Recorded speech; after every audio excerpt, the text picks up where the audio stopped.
Jeffy is a superhero? Sounds ridiculous, right? Wrong. We're uncovering the hidden potential in every SML character, all to find out what superhero or villain they would be. This is more than just a fan theory. This is a deep dive into their personalities, uncovering their strengths, their weaknesses, and their quirks to find out what hero they closely resemble from either Marvel, DC, or the boys. First up, we gotta talk about Junior. See, Junior, he's always been the kind of guy to gather his crew, whether they like it or not, and go on these wacky adventures. Kinda reminds you of someone, right?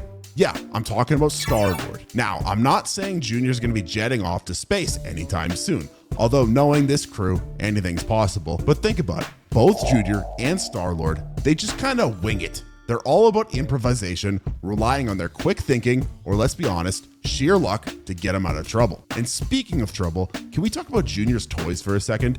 He treats those things like they're his best friends. Remember how torn up he was when his Thomas the Tank Engine went missing? Thomas! That's some serious Star-Lord and his Walkman vibes right there. It's that emotional attachment, that little spark of, okay, I'll say it, heart, that makes Junior such a lovable goofball. And let's be real, Star-Lord wouldn't be half as entertaining without his goofy side, right?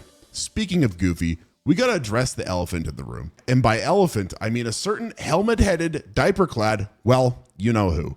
Look, comparing Jeffy to the Deep might seem like a stretch at first, but trust me on this, the similarities are uncanny, like finding a $20 bill in your pocket uncanny. Think about it, both Jeffy and the Deep, they're always thirsting for attention.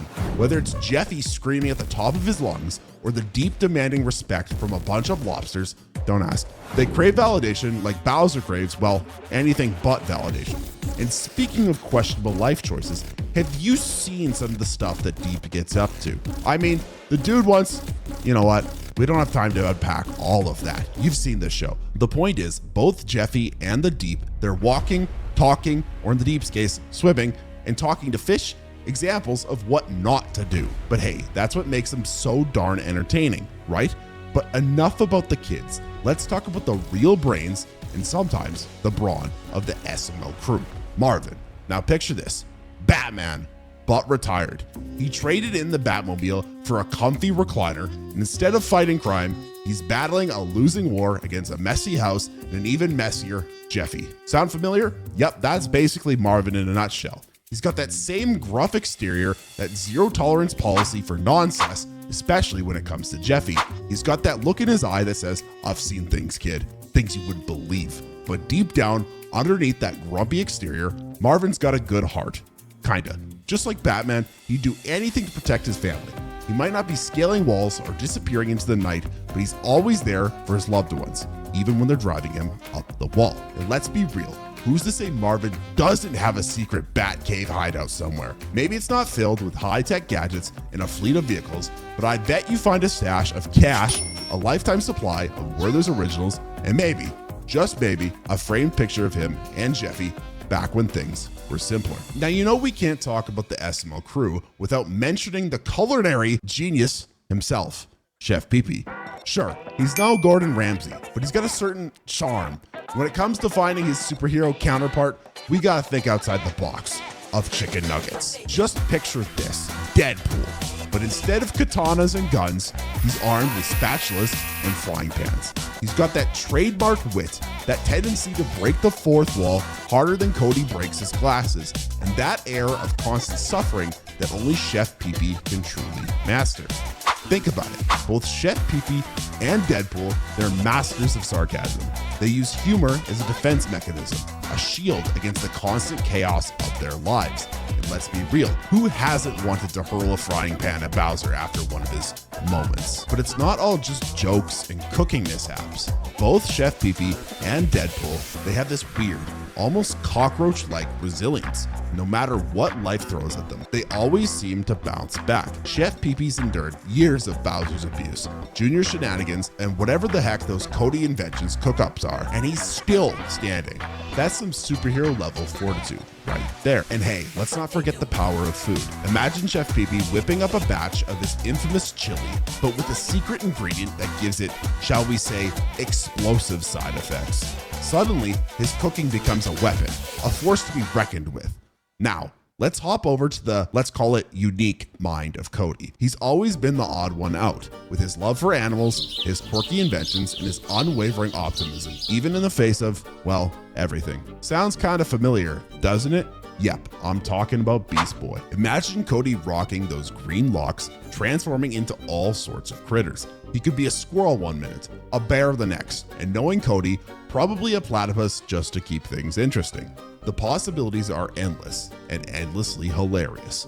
And let's be real, Cody's love for animals is basically a superpower in itself. I mean, the dude once befriended a raccoon that was clearly plotting to steal his glasses. That takes some serious animal whisperer skills, and who knows, maybe those skills could translate into some pretty awesome animal-based powers. You could talk to pigeons to gather intel, scare off villains with a swarm of bees, or maybe, just maybe, convince a certain someone to finally take a bath with the help of a few well-placed fleas. And speaking of stinky, let's talk about Rose. She might be Marvin's little princess, but she's also a force of nature. She's got this chaotic energy, the ability to make things interesting, to say the least. Now imagine that energy, that unpredictability, amplified with a dose of Scarlet Witch level magic. Things would get messy, sure, but in the most entertaining way possible. Think about it. Both Rose and Scarlet Witch, they're driven by their emotions. They've got that raw power bubbling under the surface, just waiting to be unleashed. And let's be real, have you ever seen Rose throw a tantrum? It's like a mini Scarlet Witch meltdown in the making. Now imagine those tantrums, but instead of just throwing threats of going back to her exes, she's warping reality, teleporting Chef Pee-Pee's dinner into the toilet, or maybe even giving Black Yoshi his own personal theme music that follows him everywhere. Okay, maybe that one's a little bit much, even for Rose. But here's the thing, deep down, both Rose and Scarlet Witch, they just want to be loved. They just want to be accepted for who they are, even with all their weird quirks. That's a powerful motivation, one that can lead to both incredible good and utter evil chaos. So there you have it, the SML crew, all decked out in their superhero or supervillain gear. Who knew these crazy characters had so much potential, right? But hey, this is just our take. We want to hear from you guys. Who do you think would make the best superhero? Drop your theories in the comments below. And don't forget to smash that like button harder than Jeffy smashes his diaper. And hey, speaking of theories, if you want to see yours come to life, become a channel member. Members get their own dedicated theory videos on the channel, behind the scenes access, and a whole lot more. Plus, it helps us keep making the content you love. But before you go off running to join the SML Justice League, or the Injustice League, depending on who you ask, we gotta warn you, things are about to get dark. That's right. In our next video, on screen now, we're diving headfirst into the darkest, most twisted SML videos out there. We're talking the kind of stuff that'll keep you up at night, questioning everything you thought you knew about the SML cast. So if you're brave enough, you're gonna wanna hit the video on screen now.